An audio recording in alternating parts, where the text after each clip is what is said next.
Welcome to another episode of TeeVo The Beard. You can't see us, but I'm TeeVo and that is The Beard, and we are still not sponsored by the people. Nope. So nobody reached out to us. Nobody reached out. Our Savannah Coffee Roasters or Redbubble. Our failed attempt was indeed a failed attempt. Well, I mean, it was a very subtle attempt. We were reaching out to people that we have no idea if anybody who has contact with them actually listens to us. But still, if anybody is keeping tabs, we are not sponsored by them.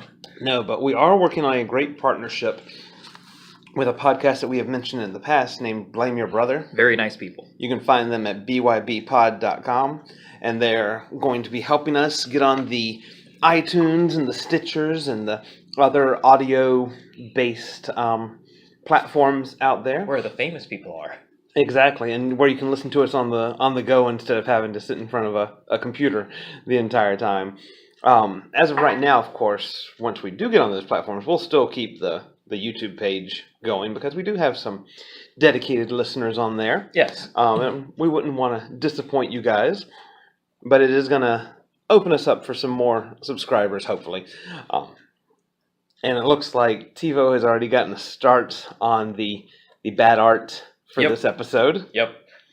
So if you're following us on the Instagrams, you'll see that we've started a new thing where each episode will draw something that was inspired by last week was the sponsors, but but normally by the episode of something we've watched, which primarily has been S.H.I.E.L.D. Yeah. So I cannot wait to see what Supergirl inspires. Which is soon. Mm-hmm. After this coming up Monday is the Legends finale, and then after that, Supergirl returns, and it finally feels like, whoa, we have two things to talk about now. I know, yeah, because unintentionally this week, the only thing I've watched is S.H.I.E.L.D.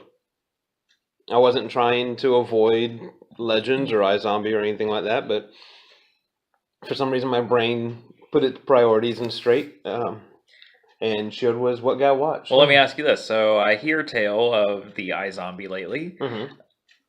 What are your thoughts on it? I'm told by someone that they love it, but this is someone who loves anything. So let me hear your opinion. I think that the show has finally come into its own. Mm-hmm. We know the characters now. They're not introducing a different, brain of the week sort of thing, even though that aspect is still there. It's not I wouldn't consider it the A-plot anymore.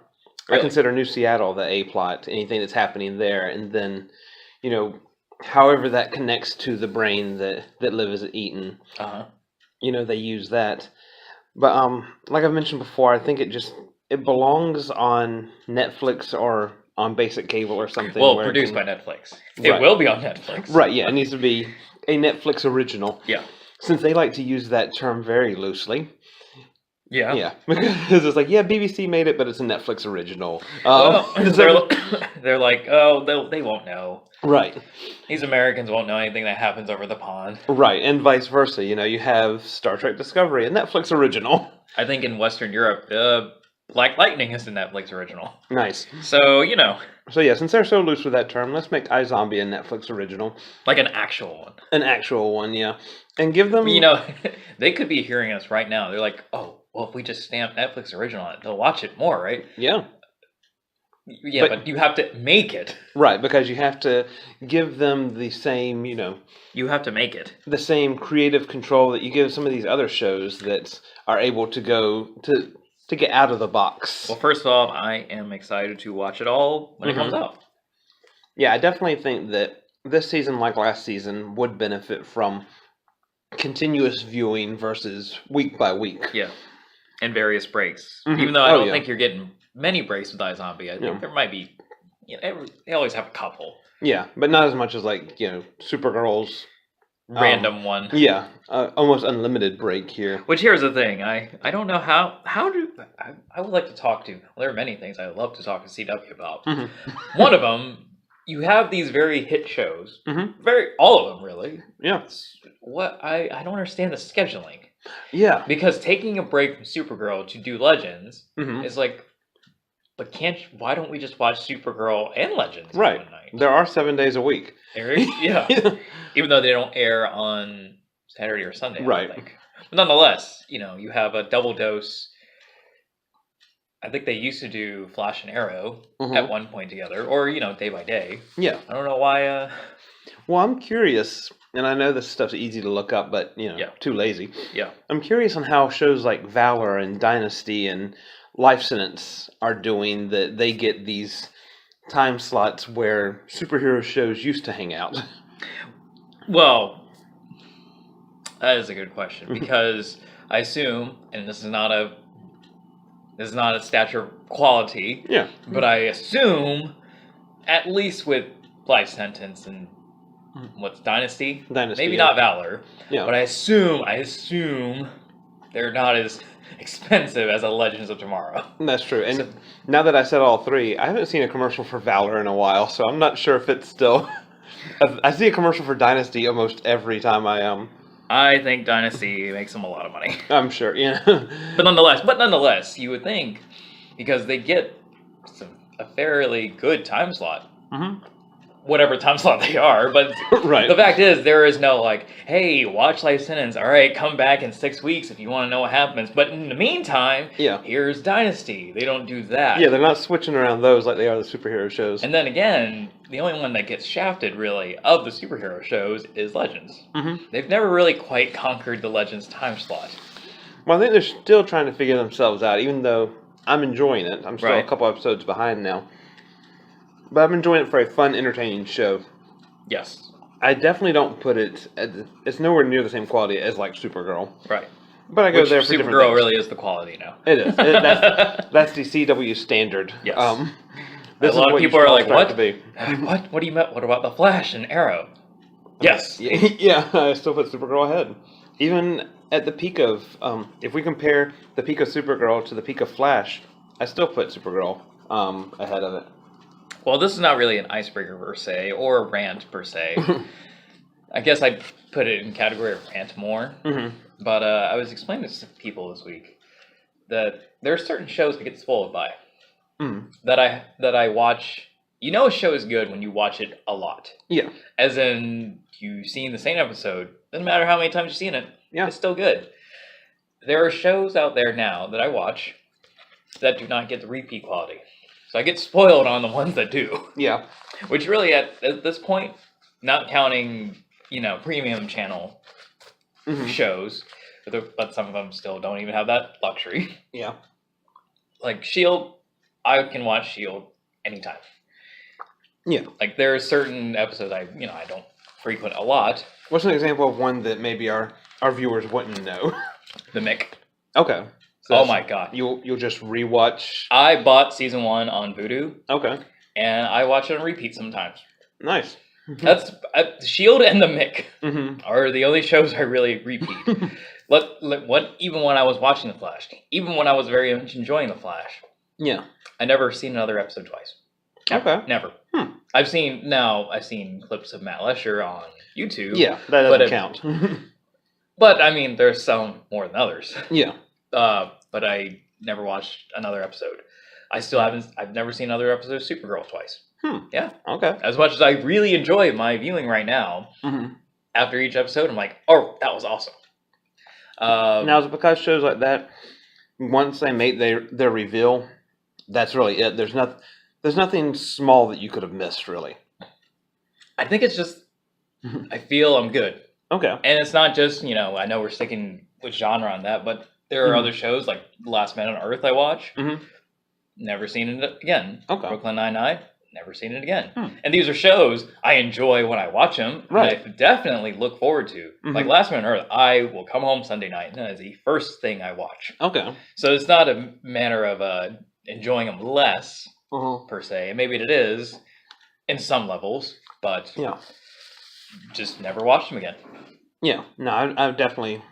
I'm right with you on that, because I have some movies that I just had to buy on Blu-ray. I just had to. Yes.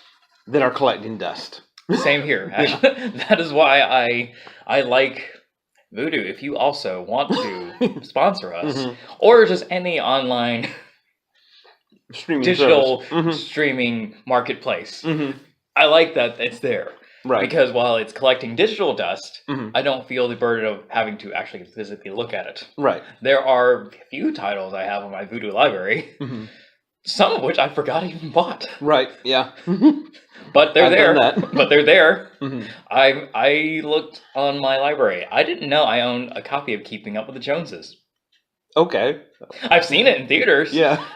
And I don't know what made me want to buy it, but there it is. But hey, I like that it's there, but I like that I don't have to actually see you there. Yeah. And like on my shelf. And it's also nice because me and the Beard Clan have physically moved last month. And it was nice. We started. They're mostly my Blu-rays, so right. I Nonetheless, started purging through a lot of them, and some of them I had digital copies of and forgot that I did. So it was nice having to move less. Yeah. And now I'm looking to purge again, so that in the future when we move, it's even lesser. Well, it's just you got to think of. I tell people, well, why did you buy it? Mm-hmm. Why did you buy it? Why do you buy these things? So you can watch it. Mm-hmm. So if you're not watching it, you defeated all the purpose of buying it. Exactly. So that was a hard thing. That was a hard thing I had to learn. Mm-hmm. A hard thing. So it's not an easy thing because you want to say, I collected this because I collect movies, or I could have a viewing party of this, or someone that I could introduce this to. Well, the last thing for me was, I don't have that many friends, and most of them have seen this, so who am I introducing this to? Yeah, I definitely have that issue. Yeah, but there you got to break those habits. Mm-hmm. But there are some that I would still buy physical copies, both movies and not so much TV shows, but movies and music, where if I want to support the artist or the company or whatever enough, I will buy a physical copy then. But yeah, it is going mostly digital for me, which... It's very weird. It's just another platform to, if I really, really want it. Like the Marvel movies. I want them, and I want them in all forms. Yeah. I don't care if they collect dust. They're going to stay. Yeah, because I've had some people tell me, well, I want the physical copy so that if the internet ever goes down, I can watch it still. And I'm thinking, okay, this is going to be your main concern? The whole society starts collapsing, but I can watch, where the wild things are. Yes. Anytime I want still. Yes. That is my... And when I say the internet goes down, I mean, like, let's say I cease to pay my... That's different, my bill. If your personal internet goes down. Yeah. Yeah. I do have a few things that I keep. I have all 3 seasons of Wonder Woman, the original series. Well, because one, it's not streaming anywhere for free. So I do have that. Yeah. But also, if... there is a time when we don't have the internet for paying reasons. Yeah. I can put these in anytime. Well, and in apocalyptic reasons, you might need a symbol of hope. That's true. So I mean, we know what we're doing, people. But nonetheless, just spoiled by really good shows. Mm-hmm. And I mean, it's just crazy how your mind and your preferences can just gravitate towards something so hard into something that you really enjoy. Yeah, no, I understand that. And it's also a comfort thing, because you can come back to this and it's not going to be different. Mm-hmm. I've seen Glow, I think 6 times now. One time I watched it with the French language track just for something different. Just for the heck of it. Just for the heck of it, yeah. I didn't get through that many episodes that time. But it's one of those things where it's constant. I can go back. I know what's going to happen. I'm going to laugh at a lot of the same parts again and again. But it's nice. It's nice to have that. It is. And it's nice for me because sometimes when I get in those ruts where I only really want to watch something that I, seen many times. Yeah. I think, geez, am I just in a rut? Yeah. But then, as this week proved, that no, when I want to watch something new, I will watch something new. Yeah. And for me, you know this. A lot of people know this. If it has someone I like, I do not care what it's about. Right. I will watch it. They've got you from, the name. They do. Yeah. So I watched the show. Someone uploaded it on YouTube. Mm-hmm. It was a BBC miniseries, a 3-part miniseries in 1992. It's called Mr. Wakefield's Crusade. Okay. So if any of our listeners know that novel, I didn't. So if you're thinking, what? You haven't heard of that? I'm just saying, never heard of it. Neither have I. There you go. I don't know if we have it at our libraries. Don't know. But nonetheless, did not know it was a book. So Mr. Wakefield's Crusade was a 3-part miniseries starring Peter Capaldi. So I was like, okay, I will watch this. And indeed I did. And then there on the recommended for you on the YouTube page or related videos, there are other Peter Capaldi projects that he had done long time ago. Yeah, he's got quite the filmography. So I'm like, watch later. And how obscure, at least the first thing I watched was, because I was thinking, I don't recognize this from his Wiki or IMDb page. So I'm looking, and it's listed on Wiki, but there is no link to it. It's one of those, here's a project, and here's who he played. You can't read anything about it. Because nobody wrote a summary for it. Nobody wrote a summary. So naturally I was like, oh, well, let me go to IMDb. There is an IMDb, but there is no plot summary. Oh, and wow. only one person reviewed it. Nonetheless, I was like, well, I'm going to watch this. So how would you summarize it? Peter Capaldi plays a very sad, wealthy person who believes he is on a crusade to find the murderer of a woman he does not know. Okay. And a crusade entails. So, about to say, it sounds like fun all around. Well, let's just say if you told me that before you told me Peter Capaldi was in it, I was like, why are you telling me this? Peter Capaldi plays the dude. Oh, well, then. Yeah, that's definitely one without if it would have been a bunch of unknown people in it, but like, no. That's... Well, there are 2 other people that I recognized in it, but they're not strong enough, obviously, to make me go, oh, well. Right. Stop what I'm doing today. Yeah. There is one other one, and I did hear about this before I saw it on YouTube. It's called Selling Hitler. Okay. That one does sound kind of familiar. It has a young Peter Capaldi, Jonathan Pryce, and Tom Baker. Oh, wow. So I was like, oh, wow. Doctor. Yeah. A little Doctor Who reunion there. A little bit. So it was post when Tom became a doctor and pre when Peter became a doctor. Yeah. So it was a nice little mesh there. Yeah. All 5 parts, I assume, are in good condition on YouTube. So I'll be watching that in the weeks to come. Yes, thank you, YouTube, and anonymous uploader. Sure. Oh, yeah, anonymous uploader. This is not the same person. Though I haven't checked, so it could exactly be the same person who uploaded these things. Nonetheless, uploaders. Yeah. But enough about other things that are not S.H.I.E.L.D. Right. So we're going to take a quick break, and then we're going to come back and talk about some Agents of S.H.I.E.L.D. Excuse me! Spoiler alert! Enough about sheep eyeballs. Now we're back. So how did you enjoy this episode of S.H.I.E.L.D.? So this was a really great episode, I think. Yeah. So as I mentioned last week, I thought that the previous episode was very much a setup. And I was right. And it was. Yeah. And it was. And I was... I think if you told that to Marissa Tantaron or Jed Whedon, they'd be like, yep. Yeah. Yep. But I didn't expect so much of it to pay off in the next episode. That's the MO of S.H.I.E.L.D. They're like, oh, you don't expect it, but when we do. Exactly. These things, we are prepared to shock. So I know a lot of times we like to talk about the standout actor for the episode, whether it be Deke or whoever. I honestly would not be able to pick a single standout actor from this episode. Everybody brought their A game. They did, didn't they? They did, yeah. And even there were minor people in it, like Von Strucker, but I think that air of we may not be coming back. Yeah. Kicked people up in such a high gear. It did. They were like, if we're not going to have another chance, let's give it all to them right now. So because, whether it was Ruby and Von Strucker or Creel and Coulson or Creel, Coulson and Talbot or Yo-Yo and Fitzsimmons, everybody they made their screen presence. They did. And they made everything they did very believable. Yes. Because anybody who is familiar with anything done by a Whedon knows that no character is safe, even main characters. Yes. So when they put themselves in perilous situations, my main example, as always, this is the man who made a show called Buffy and killed the person named Buffy. That's true. So yeah, it's never safe. So but this episode dealt with how safe are they? Right. So Yo-Yo and Simmons still believe they're immortal. Yep. Yeah. They put the ultimate test to it. Mm-hmm. But do you want to get to that one now, or because that happened later?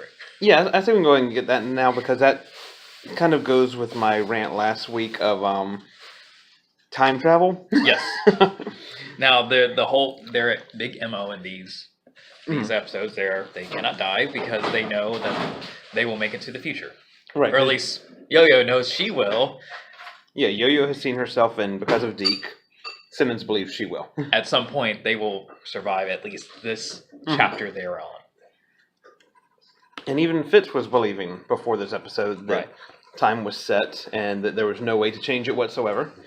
Which I like that Fitz changes his mind, though. Well, he does see some things. Fitz has seen things these past few episodes. Oh, yeah. So Simmons wants Fitz out of jail. Yes. And the only way to do that is to convince Mac because to let him out. Daisy has left to find Robin to get her to reveal where Coulson is. So while Daisy is out, Mac is in charge. Right. And she makes sure everybody knows that. Yes. And Mac also agrees that Fitz should be in jail. Yes. So in order to do this, Simmons has to put herself in danger. Or at least appear to put herself in danger. That's true. Yeah. So she fixes these glasses, 3 with water, 1 with acid. Of course, from the beginning, I believe they were all filled with water. I was curious. I was like, all right, let's see if this is true. Well, I was hoping she wouldn't be that dumb, but come to find out she is. But I did call that she was... I knew one of them was... I figured one of them was actually acid. But I knew when she started convulsing from the 3rd glass, I was like, this is fake. The reason I thought it was fake is because there was a commercial right after. Before they revealed that it was fake. Yes. Because like with Coulson, which we'll talk about later, there was no commercial in between his incident and... No. So when they went to a commercial, I was like, yeah, they're going to come back and she's going to be, playing it off. Yeah. I like that Fitz didn't know, though. Because I would have thought that, kind of like Fitz, give him a heads up. Let him know something was going on. And you got the classic, what the hell? Yeah. And it's not a season if he doesn't say, what the hell, or, Jonah! Yeah. So basically we got both in the same episode. So if he doesn't do it again, here he did it. Yeah. And then, of course, after that, or very shortly after the reveal that she's still alive, she then literally dodges a bullet. Oh, wow. Helping to prove to herself that she's immortal. And I'm thinking, these two things do not prove anything at all. You got lucky with the acid, and the bullet missed you. Yeah. Actually, it was funny. I was because Yo-Yo is the one who accidentally pulled the trigger. Right. Because as I mentioned to your uncomfortableness last episode, she still has to get used to these hands. Yes. And she proved why. Well, not only does the character need to, but the actress does. I don't know if you follow any of their social medias before they air an episode, but it was a candid shot of there's a candid video of Natalia. Yeah. And she was texting with the stylist with the robot hands. She's like, oh, you see I have these new robot hands. They're wonderful for fiction, but I can't. Nice. Yeah. So I thought that was fun. Yeah. So that proves that, And also I think on the Instagram just now it showed her trying to read a newspaper, but she can't grip. So it's an adjustment to everybody. So she'll go all out. They will cut off their actress's hands and give her real robot hands. There you go. Just to, make her more believable. Well, like we said, they're about to go, so who knows? Yeah, that's true. Now, I think I was talking to one of our dedicated viewers earlier today about that scene, and we were talking about how Mac is a character who keeps wanting to quit, but keeps finding a reason to stay. Yes. I would not be surprised if that one scene right there is what finally just seals the deal. Because we never really see what happens to Mac. Right. We see, before we saw Yo-Yo in the future with Sand's arms, which now I will have to rewatch the episode because I'm going to have to look at her arms. Yeah. I believe y'all too. It's cool to hear y'all talk your talk. Thank you. Special mysterious guest. Yeah, no, see, I'm gonna have to it deserves a rewatch. I'm gonna have to rewatch because she was carrying something and going into a battle, assumingly because from the dialogue she gave in that big flashback was something happened to Mac. Yeah. She's going to do something about it. Yeah. And assuming that was probably the last people saw her, I'm gonna have to look at her arms. Oh. But also in that conversation, like I said, sounds like something happened to Mac. Yeah. Whether it was right there or she just in general, something happened to Mac. I'm doing things about it. Right. But I could see Mac, like, let's say the Earth does stay in one piece somehow. I could see Mac saying, you guys put yourselves in danger all the time out in the field. That's one thing. Yeah. But now you're just doing stupid things. Well, it is, I do like that, yes, to the collective majority of people at the lighthouse, these are stupid things, but they do have it.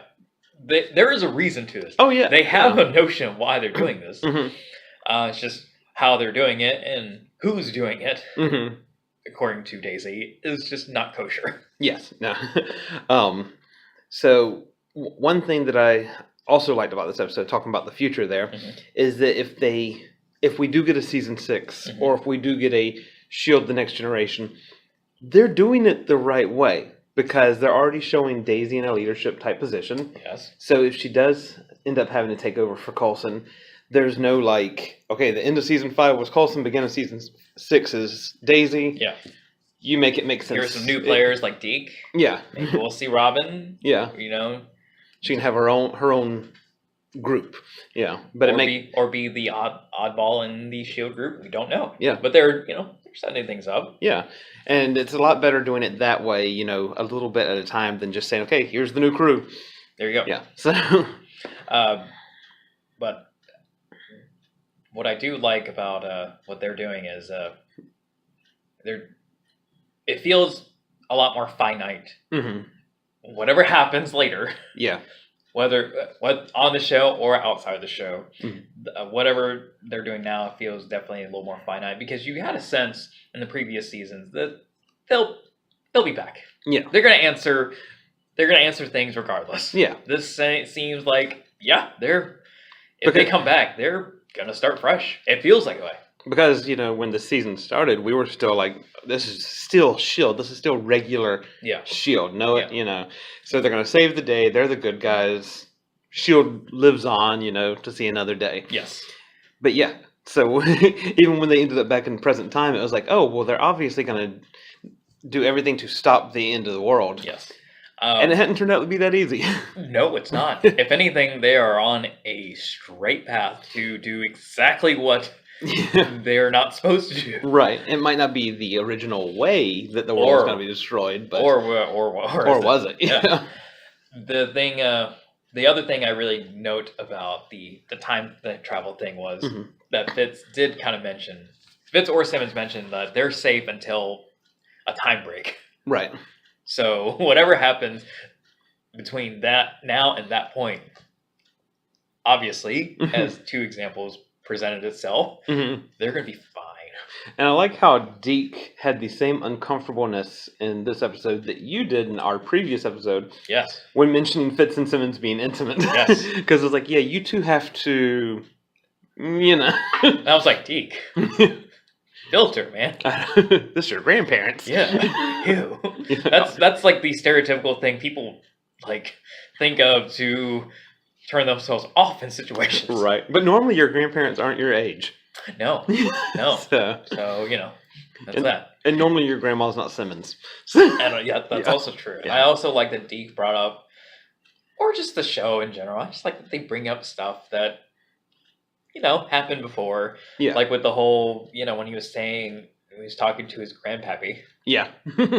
Or Bobo. Bobo, yeah, I like Bobo. That. Yeah. When about Daisy being a hard ass and being mad, and he's like, yeah, she's still pretty mad about me, trying to sell her.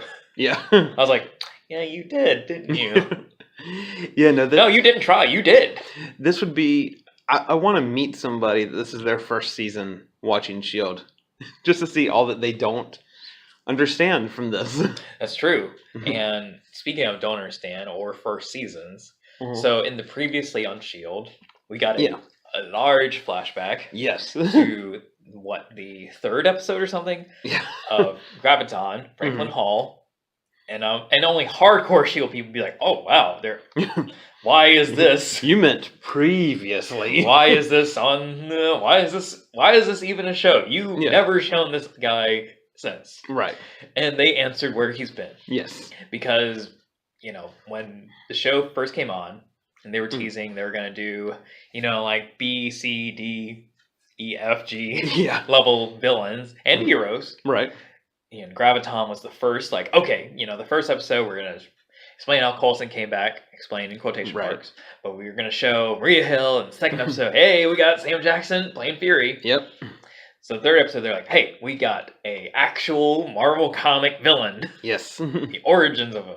Mm-hmm. And then he never, ever, ever, ever came back. Right, and there was no reason to think we would ever see him again or hear about him because again. Not only did things recur in season 1, he was the only one that just didn't recur. Right. Season 2, not there. Season 3, not there. Yeah. So why in season 4 you're like, of course he's not there. Yeah. So by season 5, like, why is he here? Yeah. But then he's suddenly in the previously on. It's like, okay. Mm-hmm. Well, for those who thinking he was going to be the villainous Graviton, no, he's not so much. The last time you've met him, he's still that way. Yeah, yeah. So if you get chosen by Gravitonium, yes, you get chosen permanently. Yes. Yeah, and there's no coming back out of it. Did you, I don't know if you saw that episode when it aired, or you saw it later, like some people. I definitely saw it later, because S.H.I.E.L.D. was a hard sell for me at first, believe it or not. That's okay. I mean, you watch it now. Yeah. That's the most important part. Yeah, exactly. How you get there is not, we'll worry about that. Yeah. But what did you want? A villainous, Graviton, or were you upset that was never really resolved until now?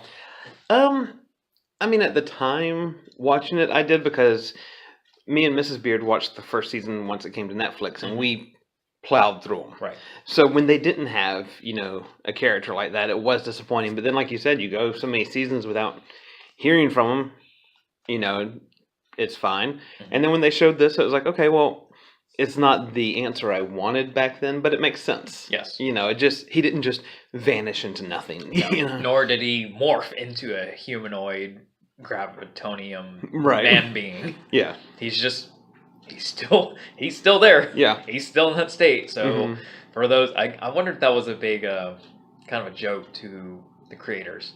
For all the people that speculated. Yeah. It's like, nope, it's like all your fan fiction you have written, all of it's wrong. All of it's wrong. Because nobody guessed this. Yes. The other thing that stood out in the episode was bringing Robin back. Mm-hmm. And again, Little Robin now. Little Robin. They brought Robin back, and they're again playing in what looks like the exact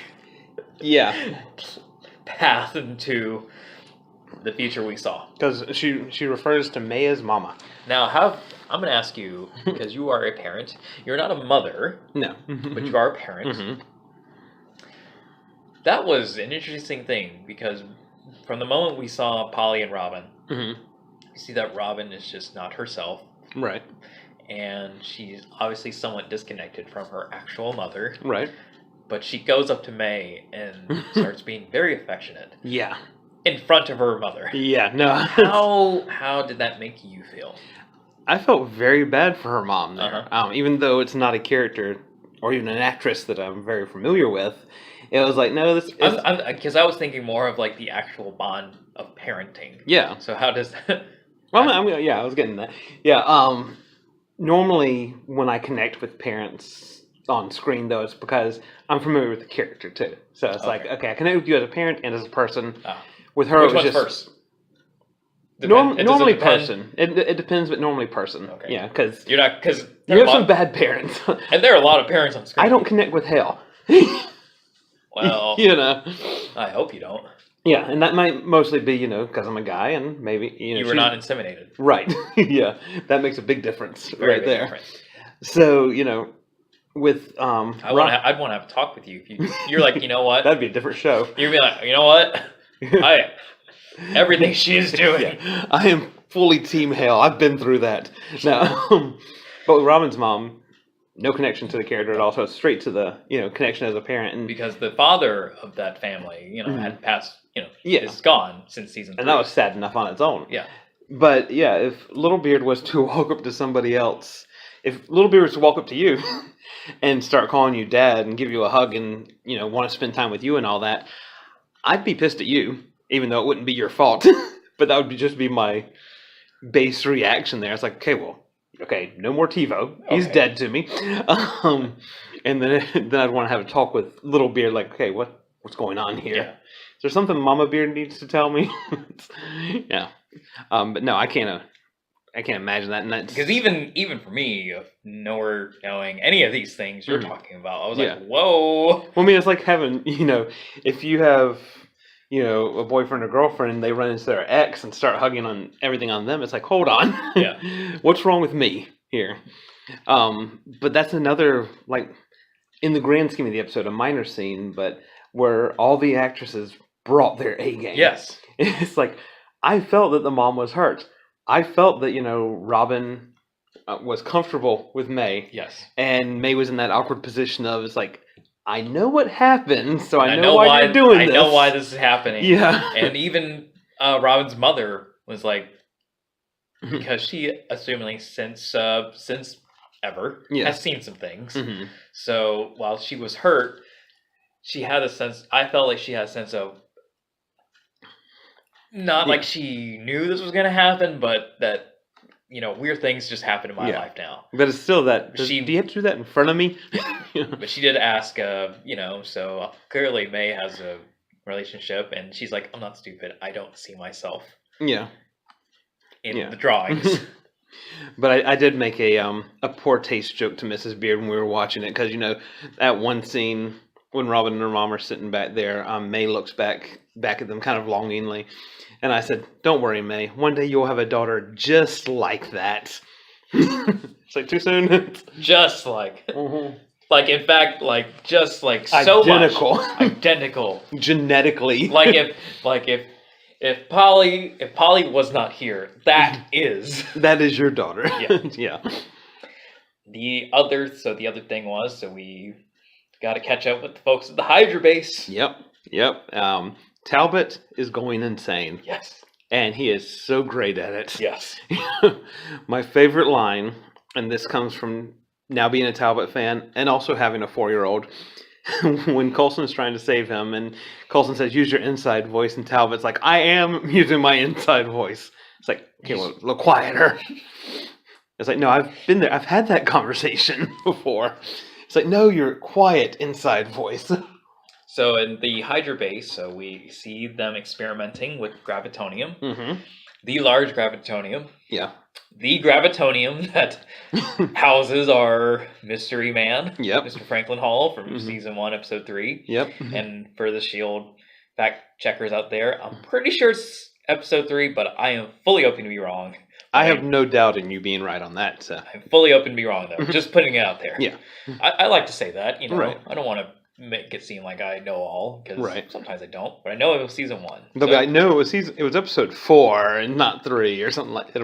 It would be off by like that much, though. Yeah, I know it was in the very beginning. Right. Because in that episode we saw that, we didn't know if Skye, when she was Skye, was on our side or not. Right. So, and that was really early. Yeah. So, I'm open to be wrong. Mm-hmm. But there it is, Mr. Franklin Hall grabbing Mr. Creel, because they made Mr. Creel go first and see, hey, can you absorb this? Yeah, because for those who may have forgotten, he can absorb any material as far as and be that material. Mm-hmm. Yeah. So they're like, hey, check this out. See if you can do it.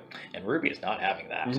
No, because Ruby still wants to be the destroyer of worlds. She sure does. Yeah, that is her new hashtag life goals. Yes, it is. And Von Strucker is helping her. Yes. And I like their scenes together. They're very brief, but They are. I think that's definitely helping the character to me. Yeah. We don't really see her connect, even though she spends predominant time with her mother. Mm-hmm. It's obviously that mother-daughter thing. Mm-hmm. Whereas we get to see her somewhat out of her norm when she's with Munch Strucker, at least. Yeah. Yeah. It's kind of like, I assume later on you'll see that Little Beard is probably going to be different with her friends than with you. Yeah, I'm not looking forward to that future. I want Little Beard to be the destroyer of worlds. I'll train her right. Yeah. Yeah, I like that he couldn't absorb the gravitonium, because my first thought was, okay, he's going to be able to do this. He's going to have gravitonium powers. Not only could he not absorb, but he absorbed something. Right, it affected him. Yes. He got to hear some stuff and see some stuff. And the whole time they kept egging on, hey, you put it on the previously on. Yep. And we see flashes of Franklin Hall in his head. There he is. Yeah. Another thing that me and our fan were talking about earlier was the fact that S.H.I.E.L.D. is really good at not making things black and white. So you take someone like Krill, who is like, okay, is he a good guy, bad guy? Okay, he's more like a bad guy. Yeah. So we're going to put him in this box over here. And then for like the first part of this episode, still a bad guy.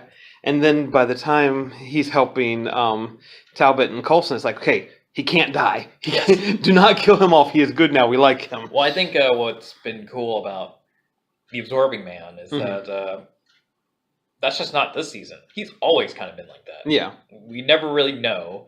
We obviously all, lean towards bad guy more, but he's not the way any other villain of the season was. But this is the first time I've cared if he survived or not. Very it's true. like, now I want him to survive. Very it's true. Like, he saved Coulson. He did. And Talbot. Yeah. And Talbot. But good for saving Talbot. Great for saving Coulson. Yes. Yeah. And he's not dead. No. Close call, though. But I like that sometimes S.H.I.E.L.D. will leave things kind of ambiguous, where it's like, okay, we saw him turn into wood before he got the Xenoblade in him. But we didn't see the blade come out. That's true. So he's kind of like Schrodinger's cat. It's like he's both alive and dead at the same time until we know for a fact that he survived. I like that. Yeah. Little schooling there. So S.H.I.E.L.D. goes, yeah, you think people are alive? Maybe they're not. You think people are dead? Maybe they're not.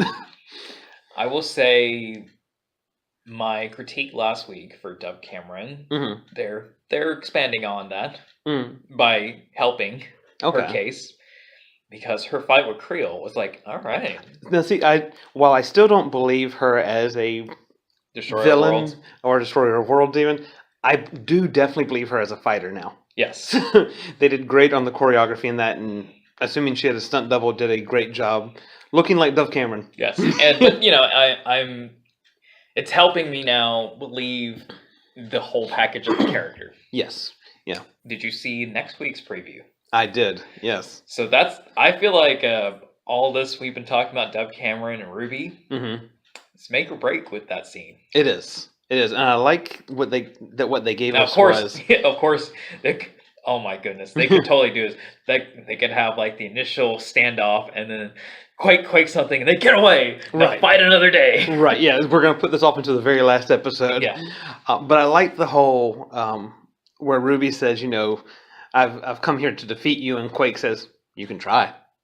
But at this point, because now we've seen Ruby fighting, we don't know how safe Quake would actually be. Because before it would be like, oh, it's Quake versus Dove Cameron. It's like, Quake's, just offer her an autograph. That's all she wants. Just be her friend. I mean, she'll probably still take an autograph now. Yeah, follow her on Instagram and she won't fight you. In her blood. Right. Yeah, so it's like, I'll follow you to the death. So, so now she's could actually be in danger. Yes. Because nobody is safe at this point. Nobody is safe. Yeah. But at the same time, they kind of are for a certain point. Yeah. Because I said this last week, I'm looking forward to that moment where Aspit says that there is a time break. Yeah. Because everything that's happening, because we saw the future in the first half of the season, we're like, okay, well, that's obviously these things are leading towards this. Right. That's okay, but I wonder where that moment's going to be. Right. Yeah. It'll be right after the official quote-unquote honeymoon of Fitz and Simmons. Yes. They will break the time with their intimacy. She's going to follow Deke's advice. Yeah. It's like, you know what? Maybe. Well, hey, our grandson said we need to do this. Well, all right. I'd all make right, it Bobo. awkward. All right, Bobo. Yeah. And she has to call him Bobo. You got it, Nana. Yeah, right. And it'll be the most awkward, intimate scene on television ever. I do wonder how much really does Deke know about his grandparents, because it sounds like he doesn't really. It's mostly stuff he got from his mom. So you gotta wonder, they obviously make it to a certain point. Right. But not, obviously they were not there at the lighthouse. Yeah, it doesn't sound like he really grew up with his grandparents. Not even a little bit. No. So it was mostly he was handed down, the pocket tool and all this information about Bobo and Nana. But I will say, and I said this on our Twitter thing, that it's, in my head it's now official that the reason that Fitz and Deke don't get along is because they are exactly alike. They have the same personality. He is growing up to be his grandfather. Oh, that's lovely. Right. With an American accent. The last thing I really enjoy was when Fitz was like, "Why couldn't it be Flint? I like Flint." Right. I like Flint. Yeah. Yeah. So. Any other last thoughts? No, just still in. Well, I guess we'll finish it up with our last thought will be the episode's last thought. Yeah. So the last scene was when it said 4 years ago. So you're thinking, oh. Yeah. Oh. And there are two people we had not seen in a long time. We haven't seen them in about 4 years. In about 4 years. One definitely in 4 years. The other, 3. Right. So we saw Reyna pre-Terragenesis. Which that Reyna we have not seen in a long time. Right, yeah. And we saw Mr. Ian Quinn. And if you don't know who Ian Quinn was, you gotta watch season 1. Yeah, you gotta go back 4 years. Rarely do you get a flashback that is literal. Yes. and this was wonderful because they were not in the credits. Right. So you did not know. Yeah. So I was watching it going, okay, 4 years, what happened? And then, oh my God. I half expected to see Brett Dalton when they said 4 years ago. He's coming. He has to. He's coming. Yeah, he has to be in every season. He's coming. I mean, come on. I don't know how, but he's coming. It can even be a flashback. It's fine. At this point, it has to be a flashback. Because the fear, they missed the mark with Fear Dimension. That's true, yeah. Because that hive wasn't, our hive. Yeah. But Ian Quinn, and it showed, and assuming it's a scene after Ian Quinn takes the Gravitonium, because he's trying to get the H out of there before the events of the season 1 finale. And he's in the car, they're talking, and the last time we saw him was taking the Gravitonium. Right. We hadn't seen him since. So not only have we not seen Graviton, we had not seen Ian Quinn. Yeah. Well, the show made good on their promise, because they kept teasing, don't worry, We'll tie it up. Right. They sure did. Yes. Where has Ian Quinn been? He was chosen by the Gravitonium. Yep. Yeah. Because now we know it is a sentient being of some sort. Yep. Yeah. And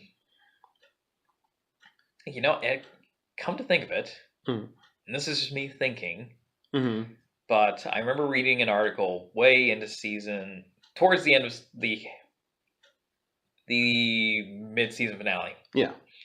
Some people were thinking Graviton is the person that brings the world down. Right.